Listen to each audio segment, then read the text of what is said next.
자, 오늘 하나님 말씀 에베소서 2장 4절 보시겠습니다. 에베소서 2장 4절.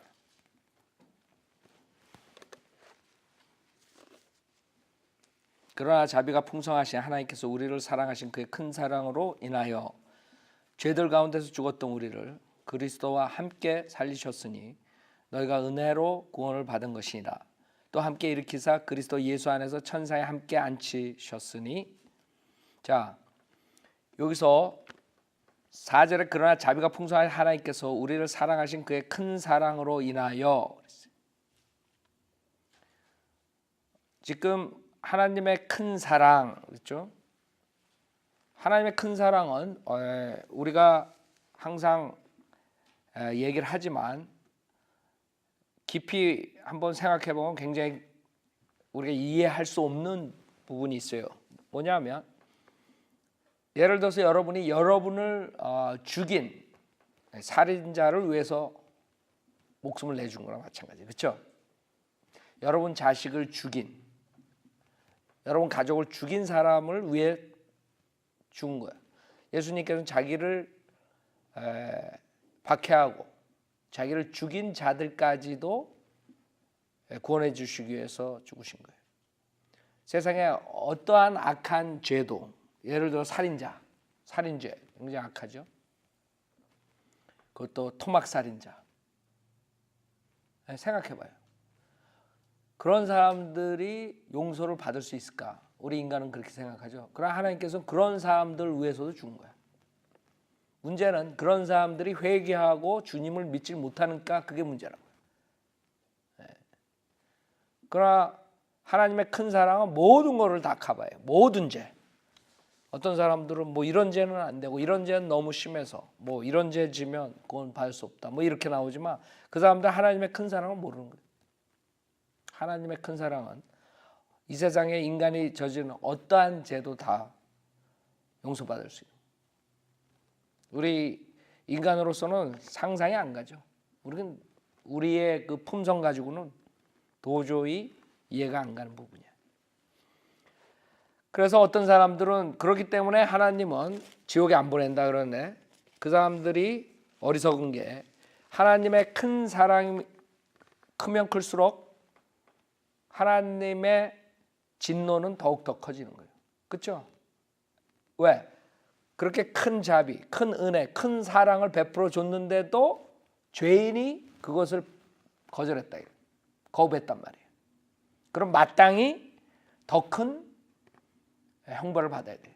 그래서 더 큰 심판을 받고 더 큰 저주를 받는 거예요. 하나님은 소멸시키는 불이세요. 영원하신 하나님이라. 영원하신 하나님의 품성 중에 사랑과 소멸케 하는 불이라고. 그러니까 어딘가 영원토록 소멸케 하는 불이 있어야 돼. 하나님은 영원하시니까, 그렇죠? 하나님의 사랑은 영원히 가죠. 하나님의 소멸케 하는 불도 영원히 간다고. 그럼 거기에 누가 가느냐? 그 하나님의 큰 사랑을 거절한 자들이 영원토록 고통을 받는 거예요. 그러니까 인간의 그 두뇌 가지고는 그게 이해가 안 가. 그러나 성경을 봤을 때는 맥센스하다고, 그렇죠? 그런 큰 사랑을 거부했으니까 결국에는 하나님의 그런 면에, 부정적인 면에 결국엔 떨어질 수밖에 없는 거예요. 하나님은 사랑인데 반면 또 불이시라고, 소멸케 하시죠. 그러니까 그게 하나님의 품성이야. 누군가가 그 하나님의 그 다른 면에 가 있어야 돼. 그 사랑을 거절하면. 그래서 인간들이 참 어리석은 거예요. 성경에 그렇게 자세하게 써 있는데 그걸 거절한다. 많은 사람들이 그런 큰 죄는 용서받을 수 없어. 천만의 말씀이에요. 그런 큰 죄 모든 게 다 용서받을 수 있지만은 그런 큰 죄를 지은 사람들이 회개를 안 하고 예수를 안 믿기 때문에 결국엔 지옥 가는 거지. 만약에 정말 엄청난, 세상에서 가장 악한 죄를 지은 사람이 정말 겸손해져서 예수 그리스도를 믿고 구원을 받았으면 그 사람 절대로 지옥 안 간단 말이에요. 문제는 인간에게 있는 거예요. 그래서 우리가 하나님의 말씀을 알고 그것을 믿는 것이 가장 중요해. 그러나 자비가 풍성하신 하나님께서 우리를 사랑하신 그의 큰 사랑으로 인하여 그랬어요. 그래서 많은 사람들 살아계신 하나님은 어떻게 지옥 보내냐? 큰 사랑을 주셨기 때문에 결국에는 큰 심판을 받을 수밖에 없는 거예요. 죄들 가운데서 죽었던 우리를 그리스도와 함께 살리셨으니 너희가 은혜로 구원받은 것이니라. 자, 우리가 죄들 가운데 죽었어요. 우리는 영적으로 죽어서 태어나요. 그 다음에 결국에는 죄를 짓기 때문에 죄의 품성을 가지고 태어났기 때문에 죄를 짓는 것이에요. 여러분은 죄인이기 때문에 죄를 짓는 거예요. 그래서 우리의 존재가 무엇이냐? 죄인이라고. 그 존재에 대한 탄식이 회개라고. 내가 이런 죄인이고. 바리새인과 세리가 기도할 때 내 죄를 용서해 주십시오. 그게 아니에요. 내가 죄인이옵시다. 자비를 베푸소서. 그래. 죄인이라는 거. 내가 죄인이라는 거. 내 죄를 용서해 주십시오. 그 죄가 한두 가지야? 그 죄 용서해 준다고 그 죄만 용서받으면 어떻게 해? 우리가 죽어서 태어나기 때문에 죄들 가운데 죽어서 태어나기 때문에 우리가 죄인이라는 것을 용서받아야죠. 그렇죠? 그렇기 때문에 죄들을 짓는 거예요. 우리가 의인이 되지 않으면 아무리 죄를 다 용서해줘도 나중에 또 진 죄는 어떻게 되는가 그러면? 죄들, 결국엔 죄인이기 때문에 죄들을 질 수밖에 없어요. 그 죄들 가운데 죽었던 우리를 그리스도와 함께 살리셨으니, 그러니까 지금 에베소서 가지고 칼빈주의자들이 많이 이용하는데 성경을 잘 보면은 절대로 칼빈주의가 맞을 수가 없어요. 여기서도 마찬가지. 어떻게 살리셨다는 거예요. 그 사람들은 우리 인간이 아무것도 할 수 없는데 그냥 하나님께서 강압적으로 다 살린 것처럼 하지만 그게 아니지. 우리를 그리스도와 함께 살려. 그러니까 그리스도를 믿는 것이 키야. 그리스도를 믿어야지 살리시지. 그러니까 우리가 자유의지로, 우리 인간이, 죄인들이 자유의지로 그리스도를 받아들여야 돼. 그러면 살려주신다 이거죠. 그래서 영적으로는 부활된 거야. 그러나 우리 육신은 나중에 부활된다고요. 언제? 휴거 때. 그렇죠? 그래서 많은 사람들은 육신적인 부활을 믿지 않고 그냥 영적으로 부활하는 것을 부활했다. 뭐 이래가지고 그 사도 바울이 부활이 벌써 이루어졌다는 자들에 대해서 이제 책망하죠. 그런 자들이 있다. 그리스도와 함께 살리셨으니 너희가 은혜로 구원을 받은 것이다. 그러니까 은혜예요. 왜? 우리가 어떠한 행위로 한 것이 아니라 주님께서 아무 보잘것 없는 죄인들을, 아무것도 할 수 없는 죄인들, 우리가 은혜 받을 자격이 없는, 아무것도 받을 자격 없는 자들에게 허락하신 거죠. 그래서 은혜라고. 너희가 은혜로 구원을 받은 것이. 그래서 여러분 은혜 그러면 지금 우리가 말하는 구약의 은혜랑 신약의 은혜랑 이 차별을 해야 되는데 지금 구약에 또 은혜로 하나님의 은혜가 없으면 인간은 살 수가 없죠. 그러니까 그런 은혜를 지금 여기서 말하는 게 아니죠. 여기서는 행위냐 은혜냐 이걸 말하는 거예요. 모든 사람이 창세기부터 요한계시까지 은혜가 없으면 한시도 살 수가 없어요.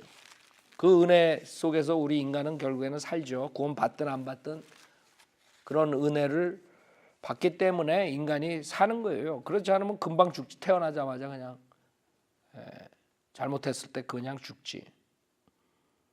그래서 로마서 우리가 공부했듯이 이 은혜는 신약 교회 시대의 은혜는 로마서 11장 6절에 보면 은혜로 된 것이면 더 이상 행위가 아니니 그렇지 아니하면 은혜가 더 이상 은혜가 아니라. 그래서 행위와 은혜 관계를 얘기하는 거. 지금 여기서는 어떠한 행위로 우리가 구원받을 수 없다는 것을 얘기하는 거예요.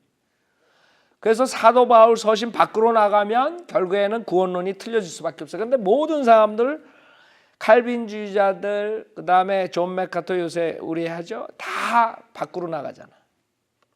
어디서 가져와요? 다 복음서. 그 다음에 히브리서, 야고보서. 사도 바울 서신에서 안 가져와. 아니 그 귀중한 사도 바울 서신에 그 은혜에 대해서 엄청난 진리가 있는데 왜 그거는 빼고 다 책 한 권 존 맥카터 쓴 거 보면 책 한 권 다 요번에 요새 하죠? 다 어디서 가져나? 다 복음서야.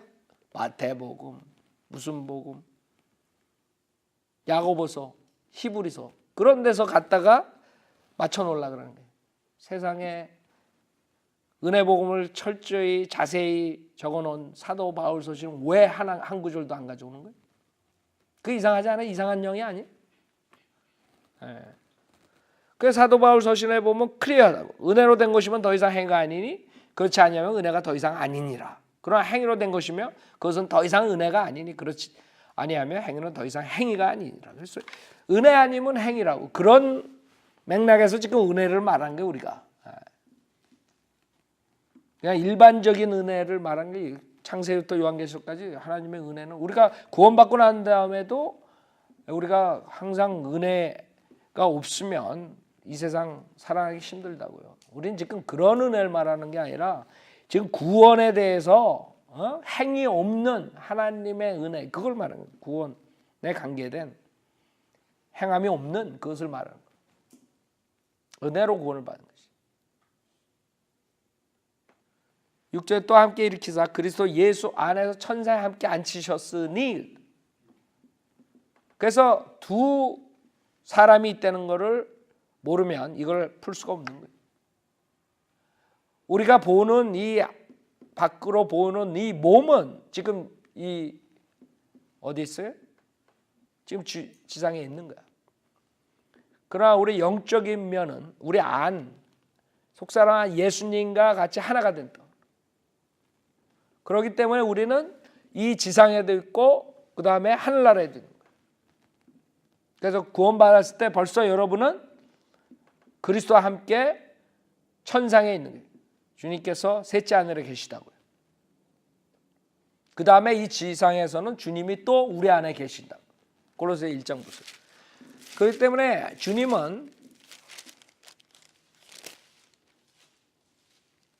우주 만물을 다 차지하고 계셔요. 골로새 1장 27절. 이게 하나의 신비야. 27절. 골로새 1장 27절. 하나님께서는 이들에게 이방인들 가운데서 이 신비의 영광의 풍요함이 어떠한지 알리고자 하셨으니 이 신비는 너희 안에 계신 그리스도시요 곧 영광의 소망이라 했어요. 그렇기 때문에 우리는 두 군데 있는 거야. 주님과 같이. 하나는 이 지상에 있고 또 하나는 어디 있어요? 천상에 있는 거야. 왜? 우리가 주님과 같이 하나가 됐다고. 영적으로. 그래서 우리 영적인 세 사람은 구원받고 완전히 구원받았어요. 구속받고 그 다음에 입양됐고. 그러나 우리 이 옛사람은 입양되길 기다리고 있는 거예요. 구속되길 기다린 거예요. 그래서 몸의 구속을 기다린다 그러잖아요. 로마서 8장에. 아직 몸은 구속이 안 됐어. 그러니까 죽는다고 우리가. 주님이 늦게 오시면 우리 몸은 아직 구속 못 받았기 때문에 죽어요. 흙으로 돌아간다. 만약 구속이 됐으면 죽지 않죠. 부활된 몸을 입으면. 우리는 부활된 몸을 언젠가는 입지만 주님이 만약에 늦게 오시면 못 입어. 그럼 죽어야 돼. 그렇죠? 왜? 구속을 못 받았기 때문에. 그래서 한 면은 입양됐고 구속됐고 또 한 면은 입양이 안 됐고 입양을 기다리고 있고 또 구속을 기다리고 있는 몸의 구속. 그걸 결국에는 이해를 못하는 사람들은 절대로 이 구원을 받아도 죄에 대해서 그 다음에 삶에 대해서 해결을 못하는 거예요. 그리고 죄를 지면은 구원을 잃을까봐 불안하고 그 다음에 죄를 구원받은 사람은 안 진다 그러는데 뭐 이런 구절에 넘어가고 그렇죠? 그러니까 구원에 대해서 의심하게 되고 여러분의 안에 있는 속 사람은 죄를 안 짓죠. 새 사람은 죄 안 짓는다고. 새 사람이 죄를 져? 주님과 같이 하나가 되는데 그러나 우리 옛사람은 죄를 진다고. 그러니까 구원받은 사람은 조금 이 세상 사람들이 이해하기가 힘들어. 저 사람들은 좀 정신병자가 이렇게 생각할 수도 있어. 그렇잖아요. 여러분이 난 벌써 천상에 가 있어 그러면 저 사람 저기 정신병원에 가야 돼. 그 사람은 우리를 보고 네가 천상에 있어? 지금 나랑 여기서 얘기하잖아. 그거는 몸만 보는 거지. 예수님과 하나 된 우리 영적인 사람은 못 보는 거지. 그래서 그게 굉장히 중요해요. 그래서 많은 그 오류들이 나오고 그 로마서 7장도 그 속사람과 겉사람, 옛사람과 새사람의 그 갈등을 얘기하는데 그거를 또 이상하게 생각하고 이상하게 풀잖아요. 그래 답이 안 나오는 거야. 고린도 후서 4장 16절에 봐요. 고린도 후서 4장 16절. 여러분이 이 옛사람 새사람을 모르게 되면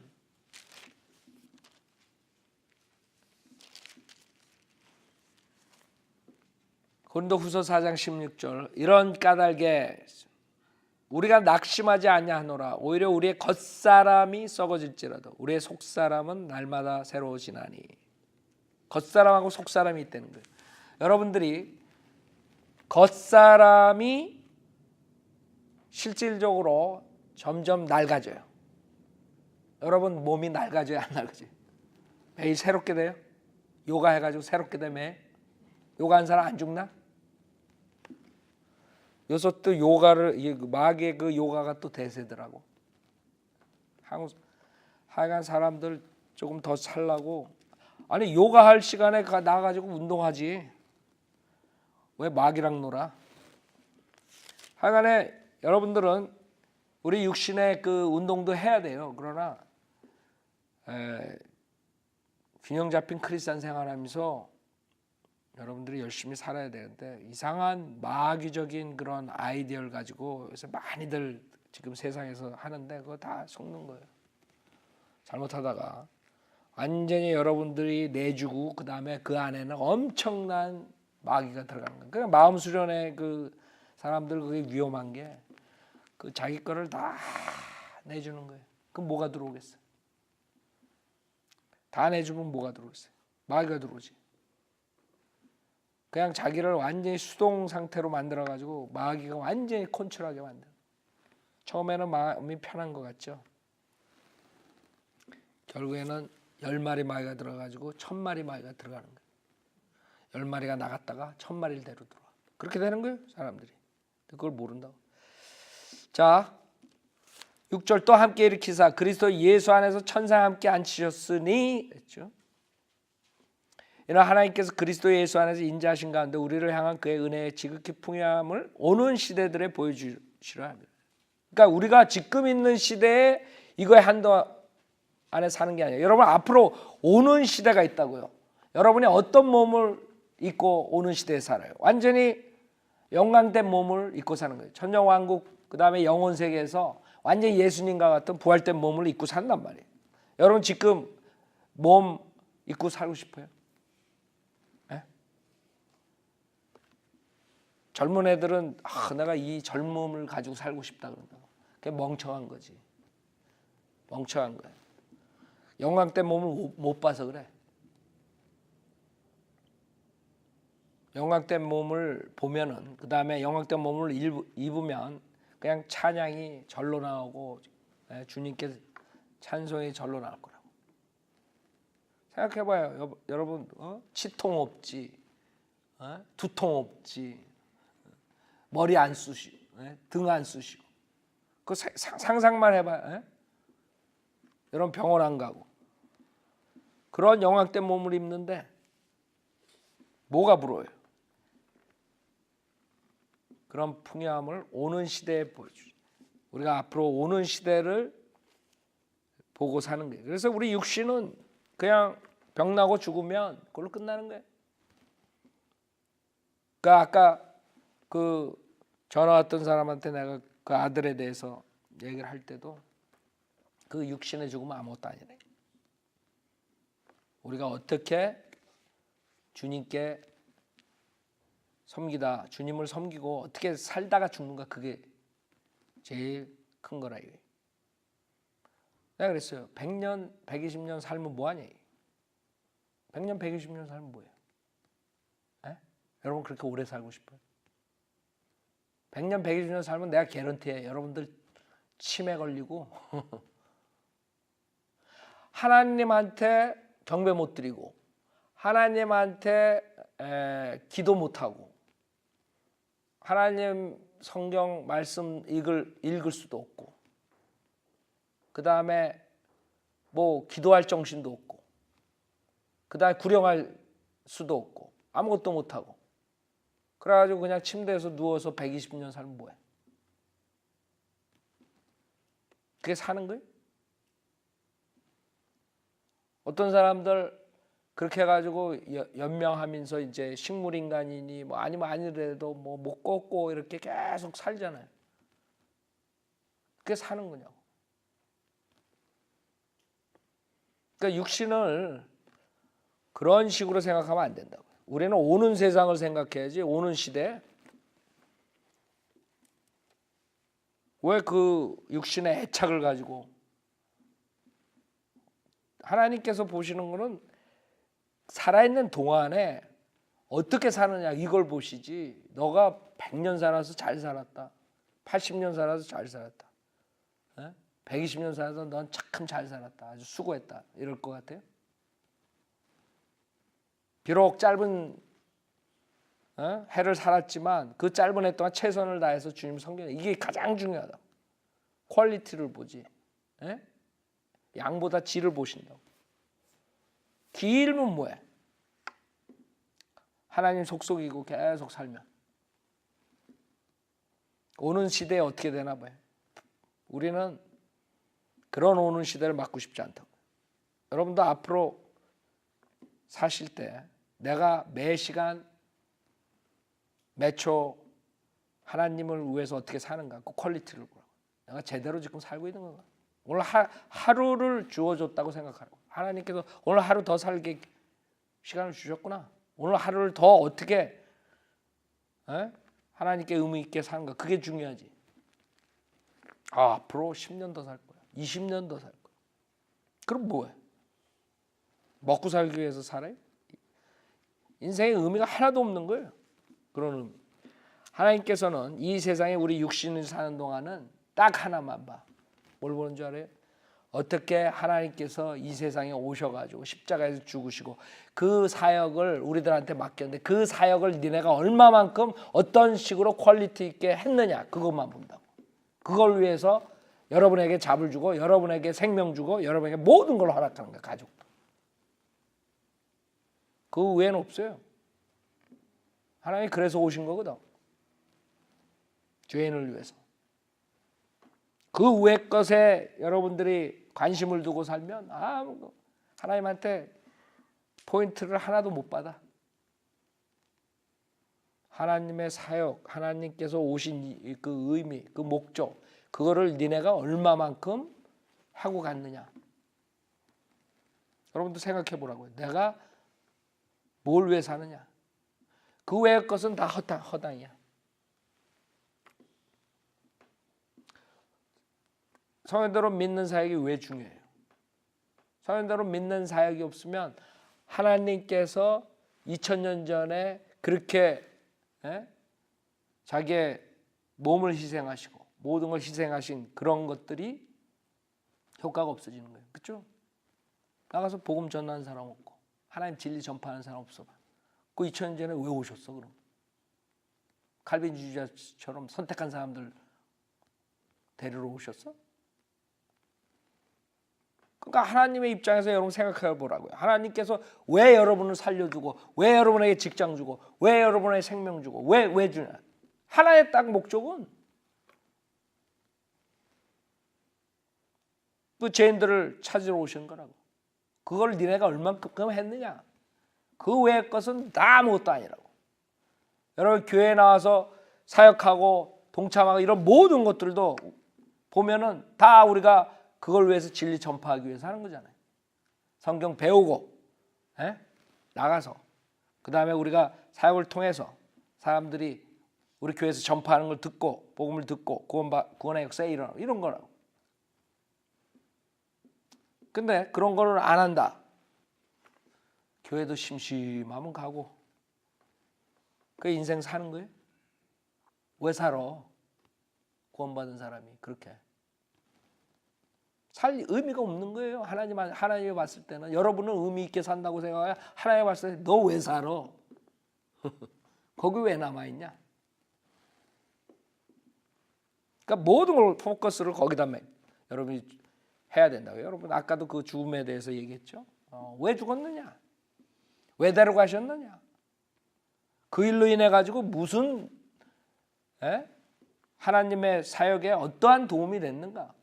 그 일로 인해 가지고 어떤 사람들이 바이오빌리버가 됐는가? 어떤 사람들이 구원을 더 받아? 어떤 사람들이 더 진리를 받아? 이런 걸 계산을 하라고요. 꼭 보면 그런 거를 위해서 하나님께서 환경을 그렇게 만들고 그렇게 인도하시는 거라고. 다른 거 없어. 한 명이라도 죄인들 건지기 위해서 하나님은 모든 걸 포커스를 하는 거지. 아니 앞으로 오는 시대가 있는데 뭐 여기다가 하나님이 네 이 땅에서 잘 먹고 잘 살아라고 그렇게 신경 쓸 것 같아요, 여러분? 우리들한테 딱 하나지. 하나님의 사역을 위해서 한 명이라도 죄인이 구원받게 하기 위해서 우리에게 재물을 허락하고 건강을 허락하고 직업을 허락하고 가족을 허락하고 거꾸로 생각한다고. 사람들은 내가 가족이 있고 직장이 있고 직업이 있고 그 다음에 내가 하나님 섬기겠습니다. 거꾸로 생각. 그러니까 안 되는 거예요. 하나님을 최우선으로 놓고 오는 시대를 하나님께서 준비해 주신 거예요. 풍요한 오는 시대. 그걸 위해서 우리가 지금 있는 거지. 이 세상의 풍요함을 위해서 있는 거 아니란 말이에요. 8절은 굉장히 길어져요. 8절이 중요하기 때문에 여기까지 하겠어요. 7절까지. 8절은 가장 신약에서 중요한 구절이에요.